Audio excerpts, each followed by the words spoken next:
Well, hello and welcome to this Business New Zealand update. I'm Grant Walker. This is Thursday, the 9th of September, and I'm joined by Business New Zealand CEO Kirk Hope.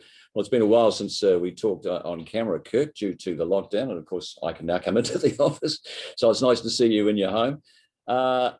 Outside of Auckland, we are at level 2. You're still level 4. How's business responding so far?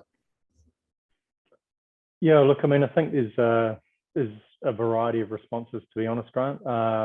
It's pretty challenging for businesses here in Auckland in level 4 with very limited activity and a lot of pressure for businesses here to supply other parts of the country as well. So that's proving to be problematic. And if the alert level 4 in Auckland goes on, I could see that causing some real constraints for the rest of the country, and we really don't want to see that. Also, I think the change to level 2.5, so-called 2.5, that creates a whole lot of different issues for businesses. It's for a hospitality business, you know, it's not really worth opening at 2.5. They're pretty restricted in the numbers and the way that they can operate. And there are less people around, say, for example, Wellington, because you've still got some of the obligations in terms of workplaces at 2.5 and social distancing and masking and so on. So there's some real, still some real restrictions flowing around the economy. It'd be kind of good to get back to a proper alert level 2 or 1 so that businesses can keep doing the things that they do, and generally people can continue to wander around. It looks like, you know, within a few weeks we should be back in that space, fingers crossed.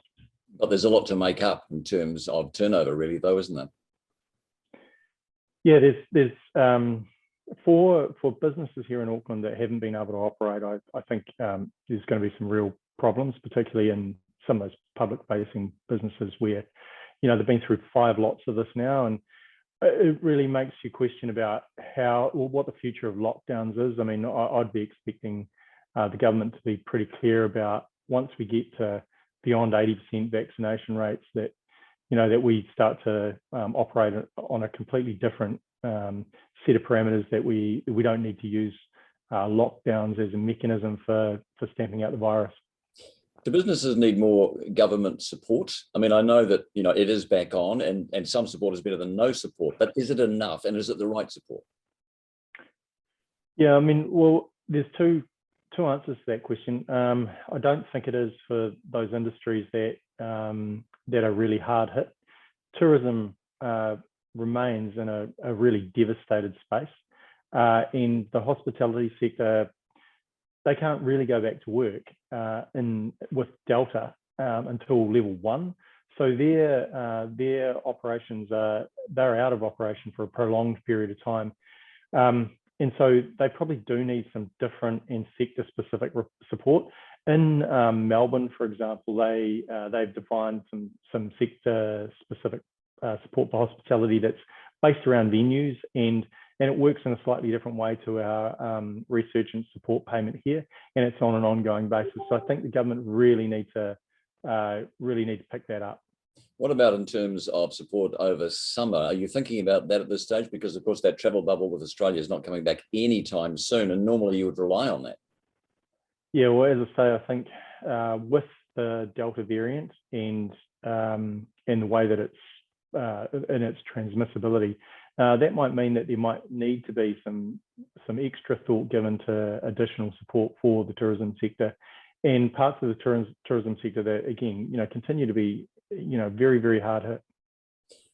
Supply chain, we mentioned that before, and of course there's the problem with the truckies travelling between Auckland and anywhere else needing that testing now once a week. How problematic is it, bearing in mind that Don Braid seems to indicate that things might get sorted out?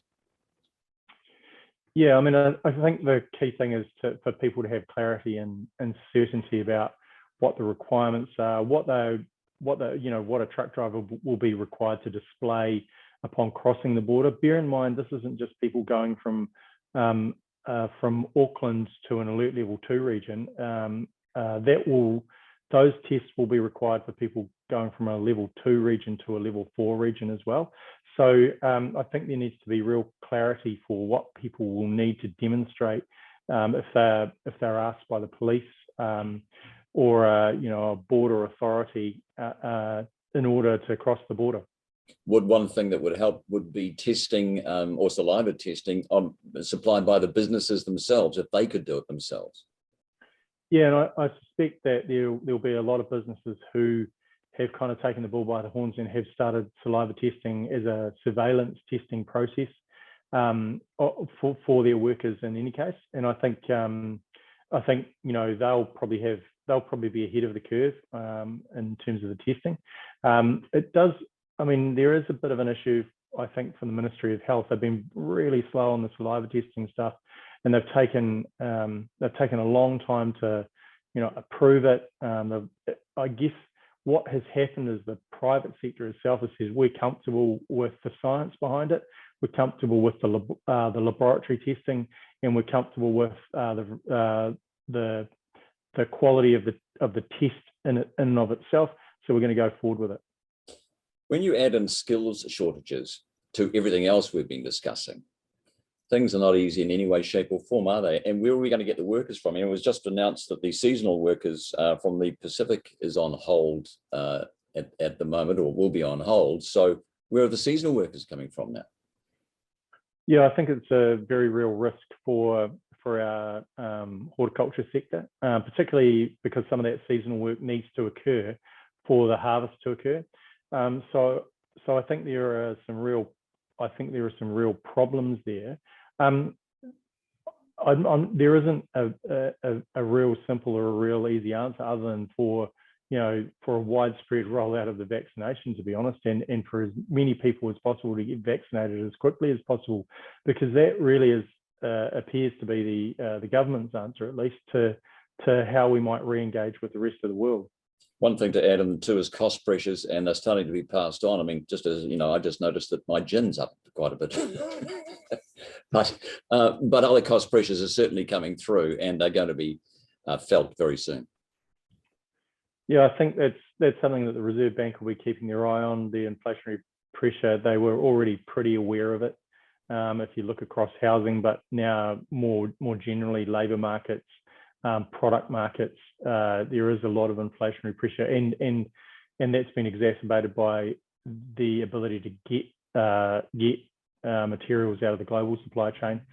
So the Reserve Bank will be keeping a pretty close eye on this. But due to the lockdown, they put the interest rate increase that they had no doubt been looking at on hold. I wouldn't expect them to be able to hold that for too much. So I think that's something else that people have to factor in, because again, when they raise interest rates, that in and of itself is going to increase costs further. All right, well, there's certainly a lot to look at over the coming months. Kirk Hope, thank you. Thanks.